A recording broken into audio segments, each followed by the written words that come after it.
My dear students, লেখাপড়া কী জন্য দেখো?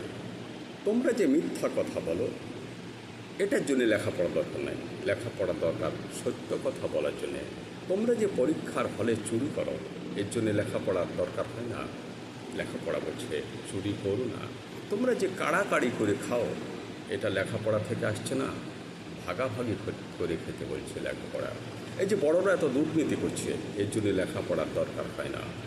লেখাপড়া দরকার হয় সুনীতি করার জন্য। এই যে অনেকে দেখবে কম বয়সে বিয়ে করে নিচ্ছে, এটার জন্য লেখাপড়া দরকার হয় না। এটা শরীরের বায়োলজিক্যাল হরমোনিক ডিমান্ড থেকে আসছে, এটা শরীরে বসে আছে। লেখাপড়া বলছে এটাকে কন্ট্রোল করো, তোমাকে উচ্চশিক্ষা লাভ করতে হবে।